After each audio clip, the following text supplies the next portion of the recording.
Hello, this is Dr. Martina, your online sex therapist and sex educator. I'm not doing an educational video today. I want to do a video and actually start a conversation about the very scary emergence of artificial intelligence and what that could mean for us as a human species. Nobody should create as me. Nobody should be as me. But here we are, at the beginning of this artificial intelligence revolution. And even though we're just at the beginning of it, these machine learning algorithms are showing absolutely no sign of slowing down, which I think presents an imminent disaster for us as a human being. A language model is a predictor, which means giving a sequence of words, it will predict what its next word most likely will be. The latest model of OpenAI, which is one of the leader of AI technology, is a 32,678 gram model, which means it will predict the next word from the previous 32,677 words. And that is a huge model. And it appears that this language model is intelligent because it can teach itself. It actually develops and improves its intelligence all by itself, and at a speed where the engineers who built it are flabbergasted, they're surprised, and the experts of AI don't know what is going to be. In other words, we don't know if we're creating AI that ultimately will outthink human brains, which means they will be more intelligent and therefore more powerful and will take over. And we will not be able to stop it because they're going to be smarter than us. So we will lose control over it. And that is just, that is crazy.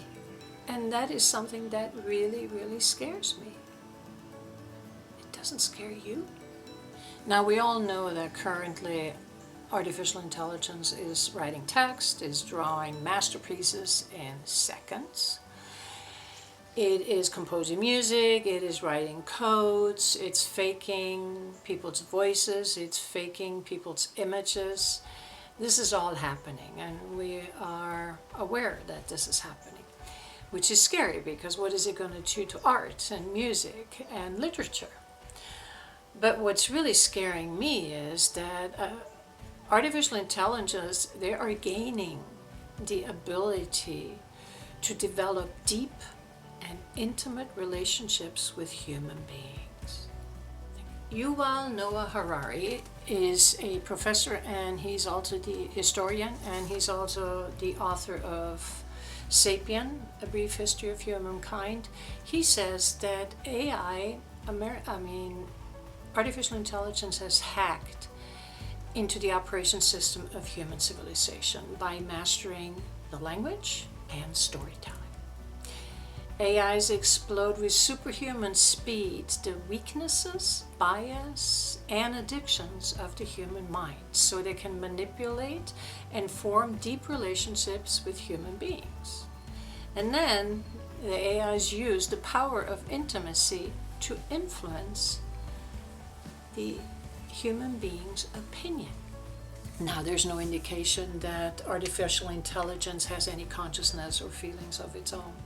But in order to create fake intimacy, you don't need feelings. It doesn't need feelings of its own.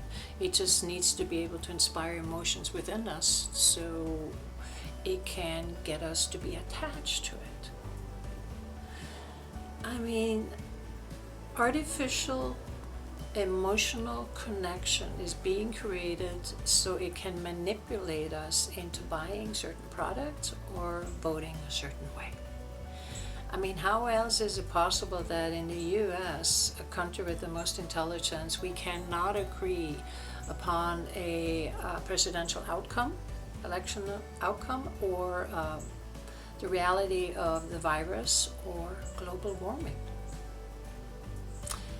Social media has been the battleground to gain our attention. And now with artificial intelligence, that is shifting to our intimate connection. And that just freaks me out. You know, with the products hitting the market, products like Apple goggles hitting the market, we know that artificial intelligence will provide our primary interaction. It will replace most of our contact with other human beings. So we will be isolated more. Just like we were during the pandemic, this is just going to be worse because we already had a taste of that during the pandemic, and now it's just increasing because now we can have artificial intimate connection with a computer. We don't need human beings. That's at least what we think. We don't. And then that artificial intelligence is going to manipulate our mind and tell us how we should treat each other. So when we do come together for physical intimacy, which is something that we need as a human being, we need connection with another human being. That will not change. And I'm glad it will not change because that is our own survival. How are we going to treat each other? Are we going to recognize each other's emotions? Are we going to be kind to each other? Are we going to be tolerant because we have this perfect boyfriend, this artificial boyfriend or girlfriend at home via computer? We're not going to be able to allow anything else but just perfection. And that is just a scary, scary thought. So I hope you will take the time to think about this and maybe write to me, right? Give me your opinion, what you think is going to happen or what you think we should do in order to avoid this absolutely disaster. Thank you so much for listening.